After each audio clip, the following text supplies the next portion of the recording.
কৃষক দলের সমাবেশ মহেশপুর শ্যামপুরে কৃষক দলের সমাবেশ অনুষ্ঠিত।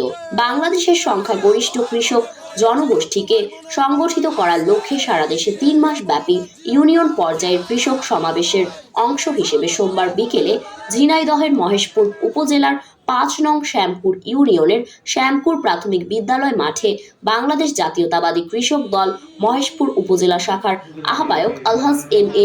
আজিজের সভাপতিত্বে কৃষক সমাবেশ অনুষ্ঠিত হয়েছে। 10% মূল্য ছাড়ে চলছে বিক্রি। আমাদের কাছে পাচ্ছেন অত্যন্ত নিখুঁতভাবে বাঁশের তৈরি মোড়া, ঢাকনা, ঢালি, কুড়া, চালু এবং উন্নত মানের নারিকেলের শলার ঝাড়ু ক্রয় করতে স্ক্রিনে দেওয়া নম্বরে যোগাযোগ করুন। অনুষ্ঠানে প্রধান অতিথি হিসেবে উপস্থিত ছিলেন মহেশপুর উপজেলা বিএনপির সাধারণ সম্পাদক দবির উদ্দিন বিশ্বাস।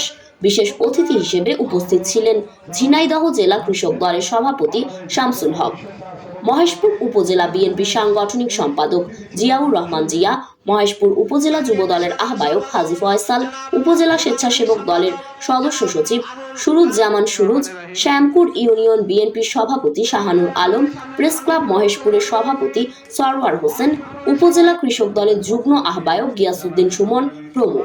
এছাড়াও উপজেলা শ্যামপুর ইউনিয়ন সহ আশেপাশের বেশ কয়েকটি ইউনিয়নের বিএনপির মূল দলের নেতাকর্মী এবং অঙ্গ সহযোগী সংগঠনের নেতৃস্থানীয় ব্যক্তিবর্গগণ ও হাজারো কর্মী সমর্থক এ সময় উপস্থিত ছিলেন। সমাবেশে দলীয় নেতাকর্মীদের উদ্দেশ্যে মহেশপুর উপজেলা বিএনপির সাংগঠনিক সম্পাদক জিয়াউর রহমান জিয়া বলেন, দলের ভেতরে শৃঙ্খলা বজায় রেখে দলের মূল ধারার সাথে সবাইকে ঐক্যবদ্ধ থাকার উদাত্ত আহ্বান জানান তিনি। আপনারা ঐক্যবদ্ধ থাকবেন, কারো কথা মতো দলকে বিভক্ত করার চেষ্টা করবেন না। কৃষক দলের সমাবেশ